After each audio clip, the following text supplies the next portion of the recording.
Hello students, welcome to the channel Learn Law with Zarlish. So today's topic is Introduction to Company Law and the Features of Company Law. ठीक है, तो हम start करते हैं. सबसे पहला topic है हमारा introduction to company law. Company law also refers to as a corporate law और as a business law. Company law को हम एज अ कॉर्पोरेट लॉ भी कहते हैं और एक बिजनेस लॉ भी कहते हैं, और एक ये बॉडी होती है जिसके अंदर लीगल प्रिंसिपल्स एंड रेगुलेशंस के दिए जाते हैं. किस चीज के लिए दिए जाते हैं, उससे होगा क्या? To govern the formation, operation and the resolution of the company.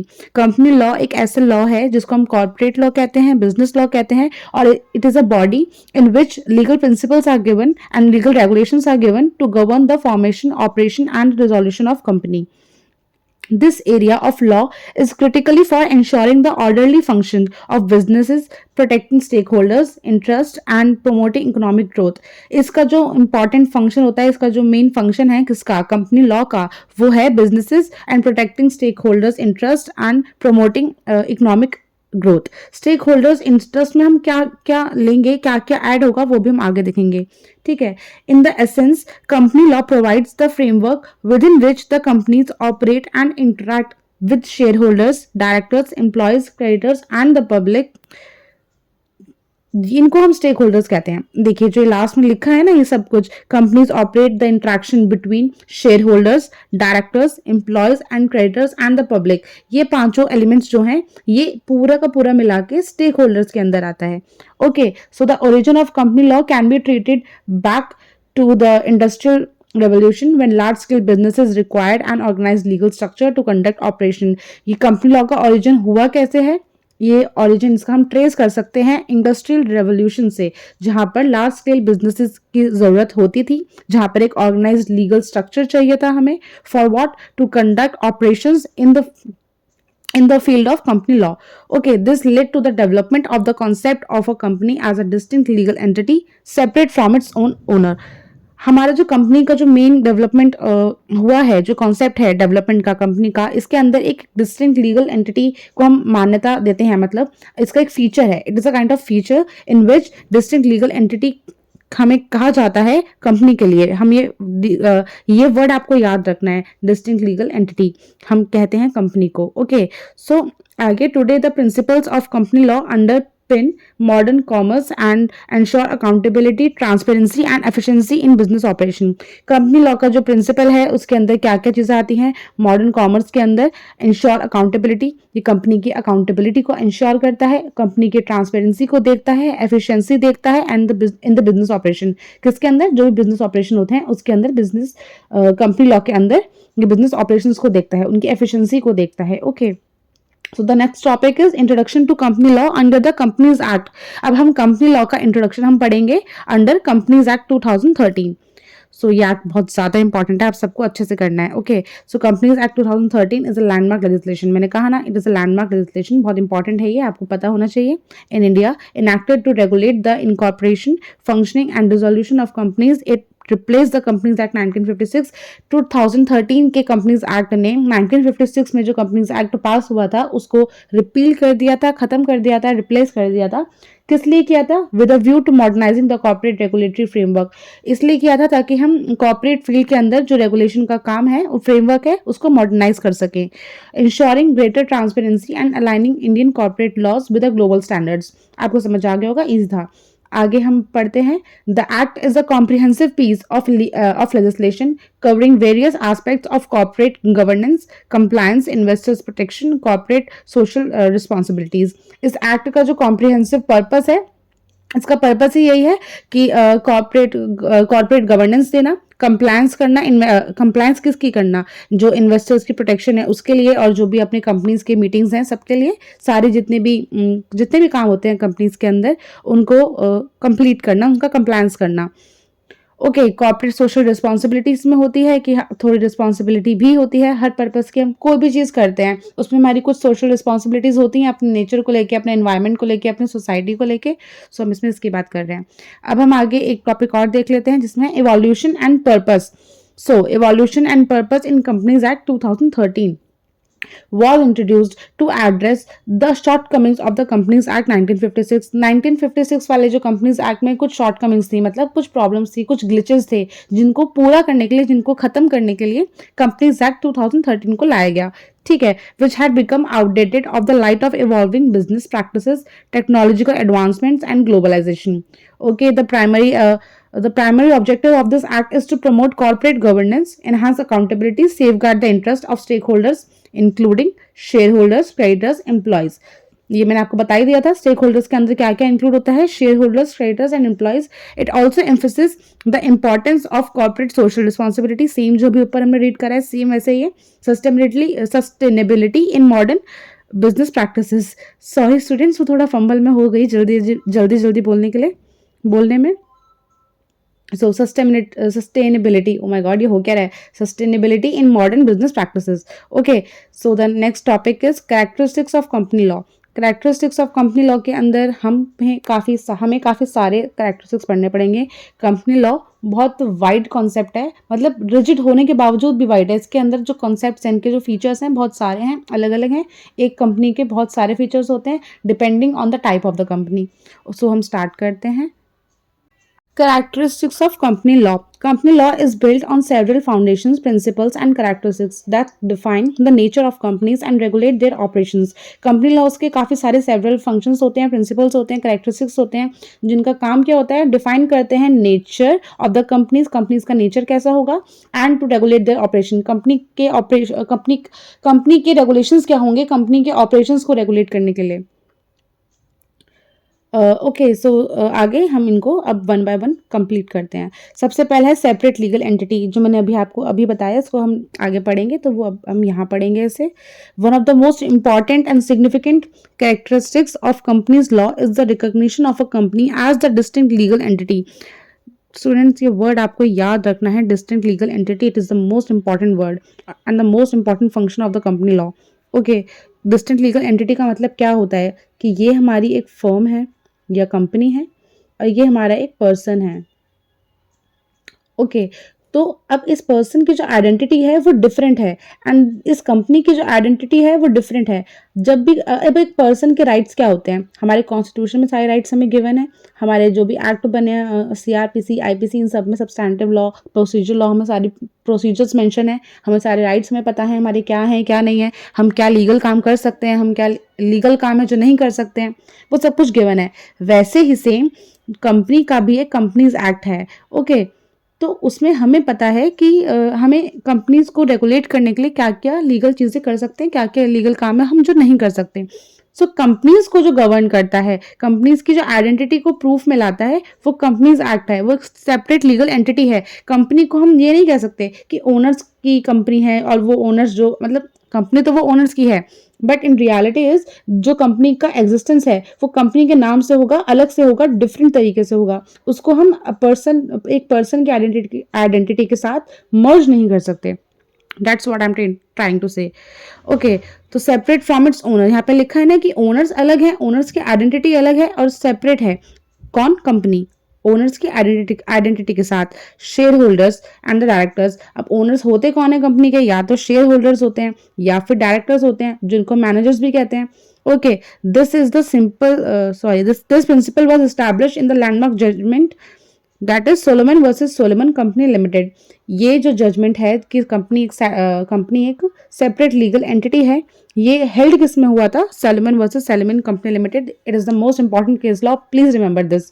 Okay, which held that a company has its own legal identity, कि कंपनी की एक अपनी लीगल आइडेंटिटी होती है, independent of the people who own और control it. Company के owners जो हैं, ठीक है, कंपनी के जो ओनर्स हैं और ये जो हमारी कंपनी है, दोनों की आइडेंटिटी डिफरेंट है. ये कंपनी के ओनर्स अलग हैं, मैनेजर्स, डायरेक्टर्स वगैरह सब अलग हैं, and company is something different from them. Okay, so आगे बढ़ते हैं. इम्प्लीकेशंस इसमें क्या है? A company can own property in its name. एक कंपनी है वो अपने नाम पर अब कोई भी प्रॉपर्टी ओन कर सकती है, परचेज कर सकती है, सेल कर सकती है, मॉर्गेज कर सकती है. Okay, it can sue, it can be sued. Company के ऊपर भी कोई केस कर सकता है और कंपनी भी किसी और पर्सन के ऊपर केस कर सकती है if any right infringed by any other person over the company. Next point, share holders are not personally liable for the company's debts. जो शेयर होल्डर्स होते हैं, इट मीन्स जो ओनर्स होते हैं, वो पर्सनली लायबल नहीं होते हैं in the companies dept.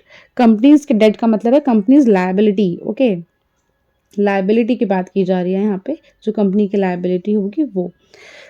In the case of, किन किन केसेस में, fraud, improper conduct, fraud and improper conduct, इन दो केसेस में। The company's obligation liabilities are its own. Companies की जो ऑब्लिगेशन है मतलब ड्यूटीज है एंड द लायबिलिटीज है वो भी वो ओनली गवर्न होगी, मतलब उनसे मेंबर्स का कोई मतलब नहीं है।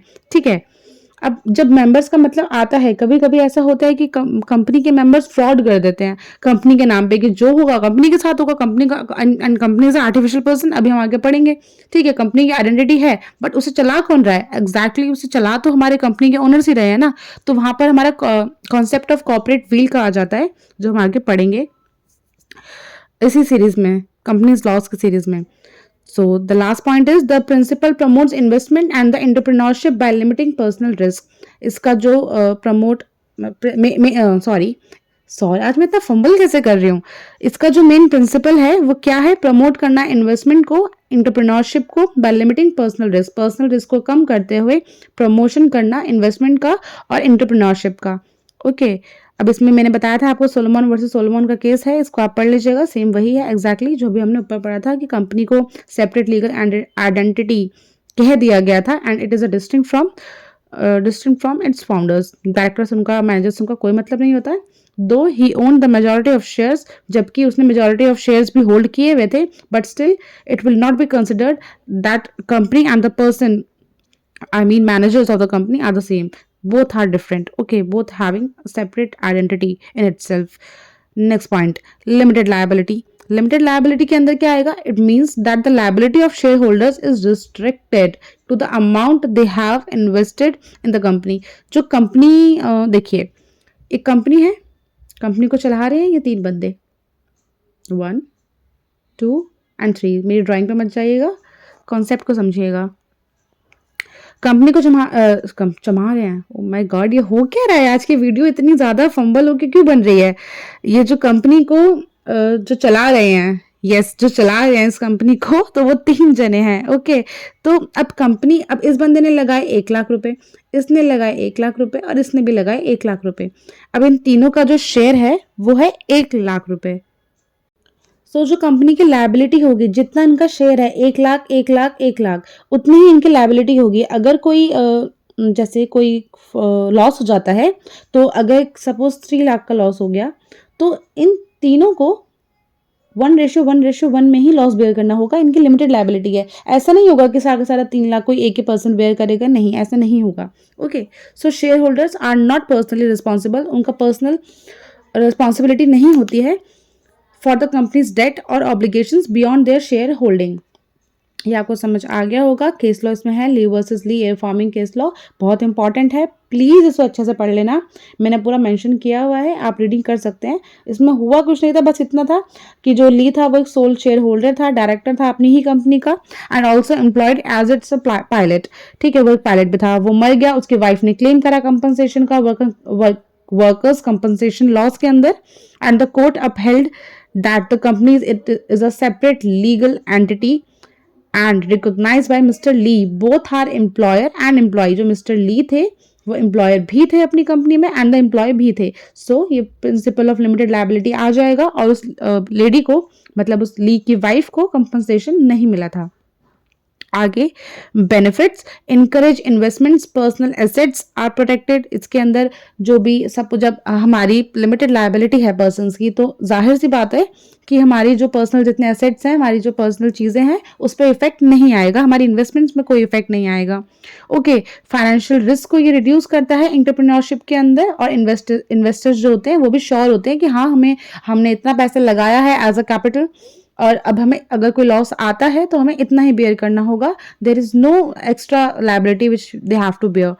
Okay, some exceptions are there. In case of fraud, misrepresentation or improper conduct, court may pierce the corporate wheel concept to hold individuals accountable for the company's liability. अगर company के डायरेक्टर्स, ये managers, जो भी company के owners हैं, कोई fraud करते हैं, कोई मिसरिप्रेजेंटेशन करते हैं या फिर कोई भी इम्प्रॉपर कंडक्ट करते हैं तो कंपनी पियर्स कर देती है, मतलब कंपनी कॉर्पोरेट विल का कॉन्सेप्ट को लगा देती है। ये भी हम अच्छे से पढ़ेंगे इन डेप्थ। इन शॉर्ट अगर मैं आपको नॉर्मल तरीके से बताऊं तो कॉर्पोरेट विल का मतलब ये है, पियर्स द कॉर्पोरेट विल का मतलब ये होता है कि कंपनी को and the owners of the company को हम सेपरेट लीगल एंटिटी ना मानकर दोनों को कंबाइन एक मानते हैं। मतलब कि जो गलती ओनर ने करी है वो गलती कंपनी द्वारा की गई है और जो कंपनी के द्वारा की गई है वो गलती ओनर के हित में आ जाती है। So he is liable for the losses और any fraud if any. Okay, so perpetual succession, next point is perpetual succession. A company has perpetual succession mean its existence is not affected by the changes in the ownership, management, membership। देखिए, अब ये company है, हमारी company को चला रहे हैं ये दो बंदे। ओके, अब एक की हो गई डेथ, अब ये प्राइवेट लिमिटेड कंपनी है, ये आप याद रखिएगा। और इस कंपनी को चला रहा है, ये दो बंदे चला रहे हैं और इस बंदे की हो जाती है death.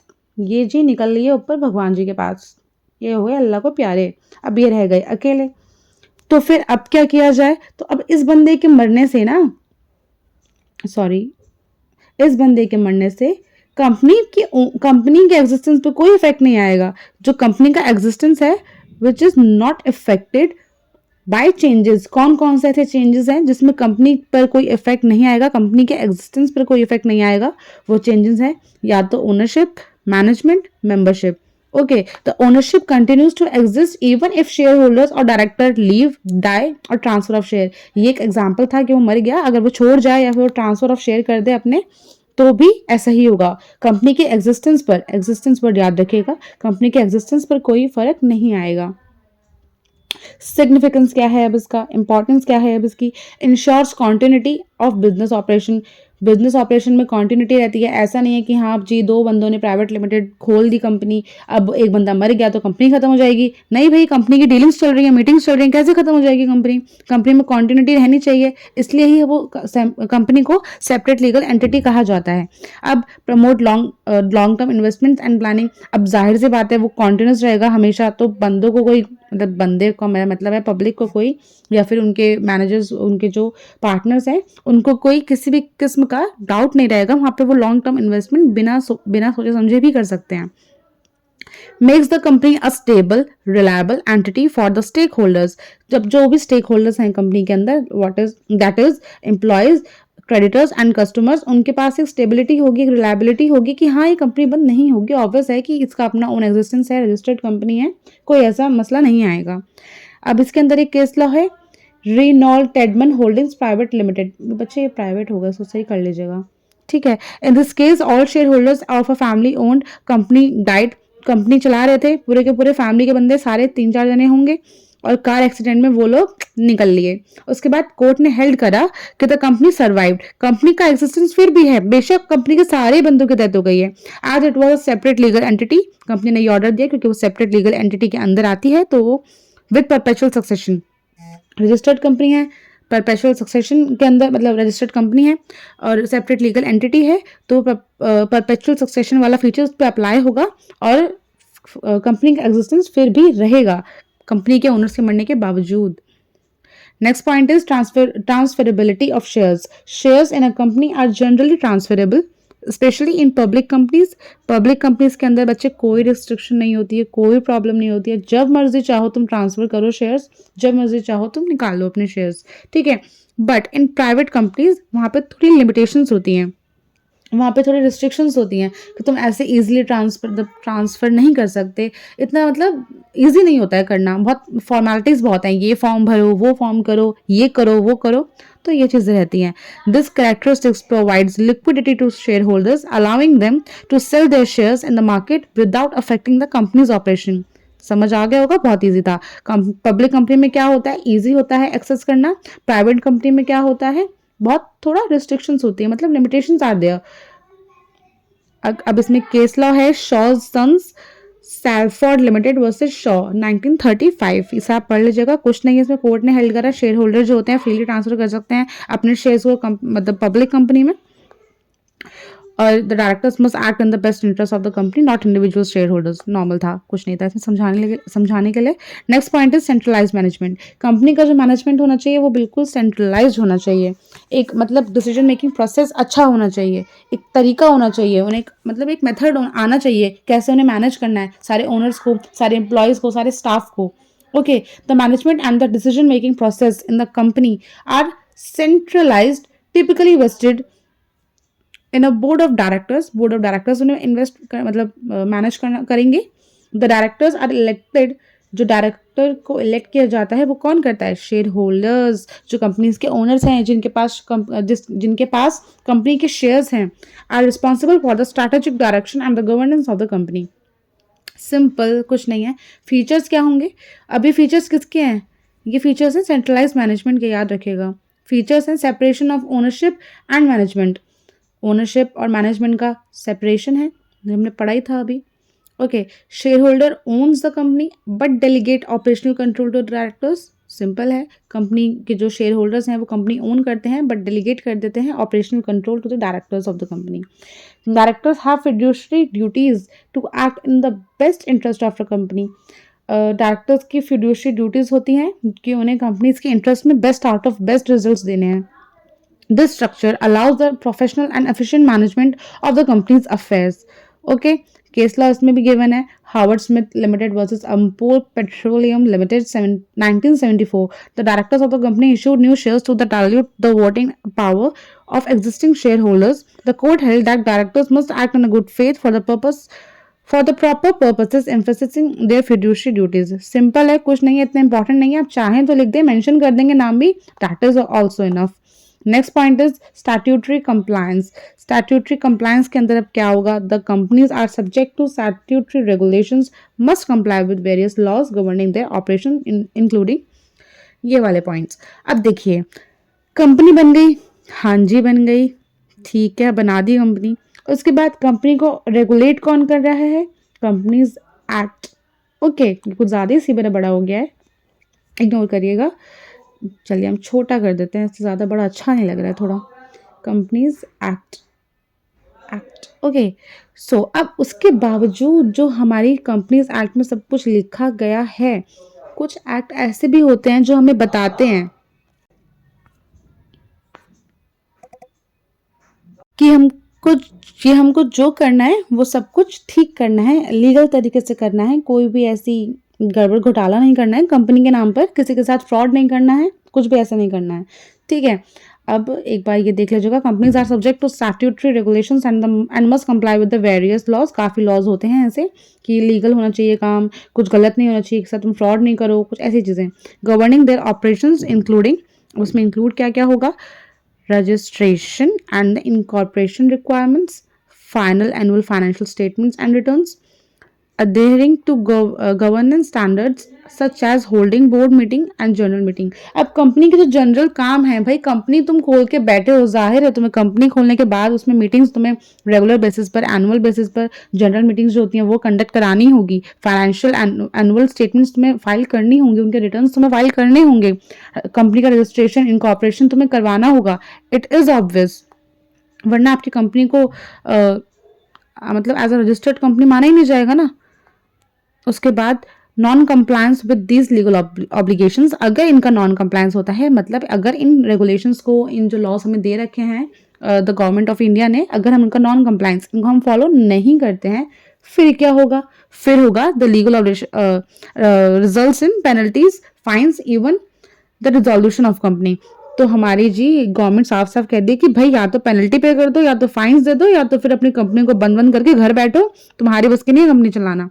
Okay, so the next case law in this point is next nahi, it is the first case law, right? Yeah, it is the first case law. Courtman versus Brougham 1918। कैसे कैसे नाम होते हैं इन लोगों के, चाह कर भी ना पढ़ पाए कोई। The court examined the importance of complying with the object clause in the company's memorandum. It emphasizes that companies must operate within the legal frame established by the incorporation documents and the statutory law. अब देखिए, जब company बनती है तो उसका MOA बनता है और AOA बनता है।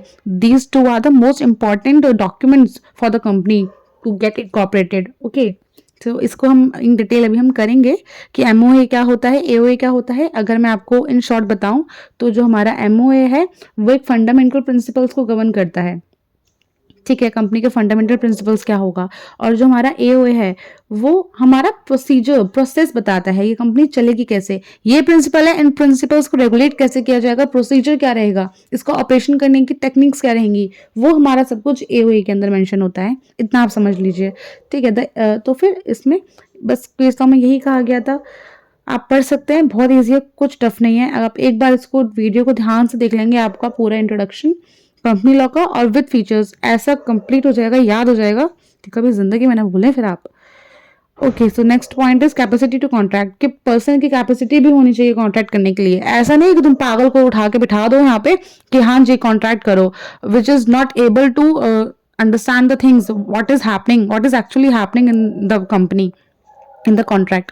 Okay, as a separate legal entity, company एक सेपरेट लीगल एंटिटी होती है, तो कंपनी अपने ही नाम पर उसको एबल है कि कॉन्ट्रैक्ट साइन कर सके।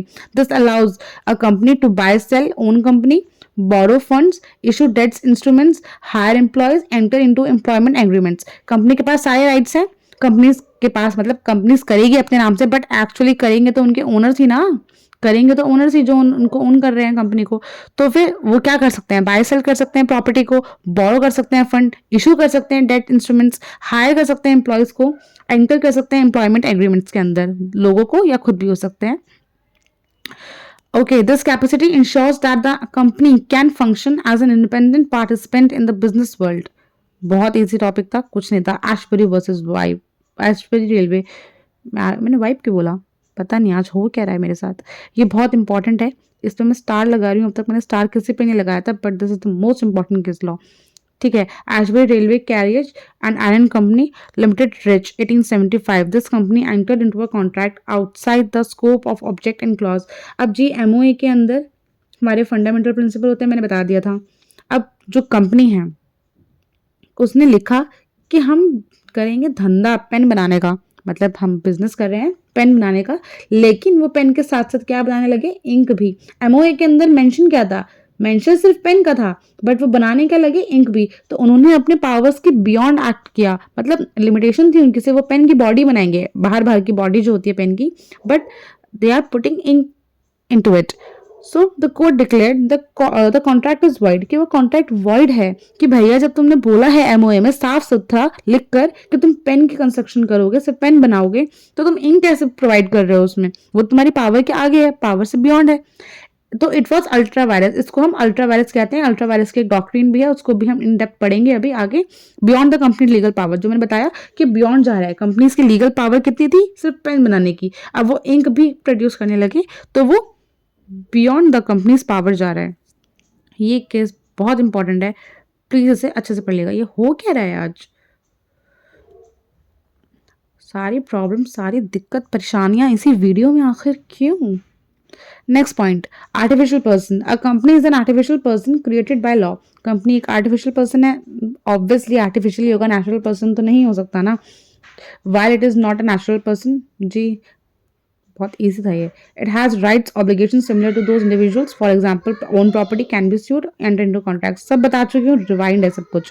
However a company requires a human agent, उन ह्यूमन एजेंट को ही हम डायरेक्टर्स और ऑफिसर्स कहते हैं। कंपनी चलाएंगे तो बंदे ही, कंपनी खुद जाकर थोड़ी ना चल के चली जाएगी। कोई बिल्डिंग देखी है आज तक घूमते हुए कि हाँ जी कॉन्ट्रैक्ट साइन कर लो, जी नहीं, ऐसा नहीं होता। कंपनी के जो ओनर्स हैं वो चलाते हैं कंपनी को। इसमें भी ये केस लॉ है, आप चाहें तो पढ़ लें। The court considered the nationality of company and held that while the company is an artificial person, its character could be determined by the person controlling it, who are controlling them, that is, who are the owners of the company. Next point, corporate governance. Company law establishes rules for the governance and administration of the companies, ensuring that they operate transparently and ethically. These rules include, अब इन rules के अंदर होता क्या है, corporate rules होते हैं, वही regulations होती हैं। एडमिनिस्ट्रेशन करना, कंपनी का एडमिनिस्ट्रेशन कैसे होगा, मतलब एडमिनिस्ट्रेशन का हिंदी तो मुझे नहीं आता, मतलब कंपनी का प्रोसेस कैसे करोगे, ऑपरेशन उसका कैसे रखोगे, तो वो रूल्स के अंदर आता क्या क्या है, roles and responsibility of directors, directors का भी क्या काम काज है, ऑफिसर्स का क्या काम है, एम्प्लॉयज़ की क्या ड्यूटीज़ होंगी, responsibilities and roles of all the staff in the company. Protection of minority stakeholders, shareholders, जो भी माइनॉरिटी के शेयर होल्डर्स हैं, मतलब माइनॉरिटी शेयर होल्डर से हमारा मतलब ये है कि एक कंपनी है, ठीक है, 52% शेयर्स मतलब गए हुए हैं किसी और के पास, और बाकी के जो शेयर्स हैं सपोज 12% हैं उसका, तो वो 12% के जो माइनॉरिटी शेयर्स है ना, वो बहुत मतलब उनकी बातें नहीं मानते, मतलब उनके पास अगर कम शेयर्स उन्होंने ले रखे हैं, अब एक बंदे ने 52% ले रखा है शेयर, ठीक है, एक बंदे ने 12% ले रखा है शेयर, तो 12% वाले की तो कोई कह देंगे भाई तुम तो 12% शेयर है तुम्हारे, तुम्हारी बातें क्यों सुने, तो ऐसा कुछ नहीं होगा भाई, पूरी उनकी प्रोटेक्शन करी जाएगी। और वो प्रोटेक्शन कैसी होगी, कॉर्पोरेट गवर्नेंस के फंक्शन के अंदर। Regulations on mergers, acquisition and insolvencies, regulations दी जाएंगी मर्जर्स पर, एक्विजिशंस पर एंड इंसॉल्वेंसीज के ऊपर। Corporate governance principle promote the accountability and the promote the interest of the stakeholders, stakeholders का इंटरेस्ट प्रमोट होता है। इसमें क्या क्या आते हैं स्टेक होल्डर्स में, डायरेक्टर्स, ओनर्स, क्रेडिटर्स, एम्प्लॉयज, सब जो भी हैं कंपनी के। Okay, so the next point नहीं है भैया, केस लॉ है इसमें भी। रॉयल ब्रिटिश बैंक, भाई ये बहुत टर्कवैंड, इसका तो नाम याद कर लो, कंपनी लॉ में इसने धमाल मचाया हुआ है। टर्कवैंड कुछ ज़्यादा ही हो गया, इसको हम सही से कर लेते हैं, टर्कवैंड मोस्ट इंपॉर्टेंट, ठीक है। Turquand rule which protects the third party dealing with a company, जो थर्ड पार्टी को प्रोटेक्ट करता है with dealing with a company. Court held that outsiders are entitled to assume that the company's internal procedures has been followed। भाई company के अंदर तुम्हारा काम है वो करना, तुम कर रहे हो ये हम मान के चलेंगे, हम तुम्हें नहीं बताएंगे कि तुम्हें वो काम करना है या नहीं करना है। अब भाई मैं हूँ, मेरे घर मैं किसी कंपनी के पास गई, घर का एग्जांपल देना बेकार रहेगा, मैं किसी कंपनी के पास गई, मुझे उसके शेयर्स लेने हैं, ठीक है, अब मैं ये मान के चलूंगा कि तुम्हारी जो एनुअल मीटिंग्स हैं, तुम्हारे जो फाइनेंशियल स्टेटमेंट्स हैं, उनको तुम मेंटेन करके चल रहे हो, मतलब सब कुछ कर रहे हो तुम, ये मैं प्रिज्यूम करके चलूंगी। मैं तुम्हें आके नहीं बताऊंगी कि तुम अपनी कंपनी में ये करो वो करो, मैं शेयर होल्डर, मैं एज अ शेयर होल्डर आ रही हूँ तुम्हारे पास, तो मैं प्रिज्यूम करूंगी, तो वो प्रिजम्पशन ही ये है कि उसको हम टर्कवैंड रूल कहते हैं। क्या रहा है यार, इसको हम टर्कवैंड रूल कहते हैं। ओके, जहां पर हमें प्रोटेक्शन दी जाती है, किसको, थर्ड पार्टीज को, to assume that the company's internal proceeding have been followed, कि वो प्रॉपरली फॉलो हो रहा है। अगला पॉइंट है corporate taxation. A company is taxed as a separate legal entity, it's income, profit, gains are subject to corporate tax. भाई company के जो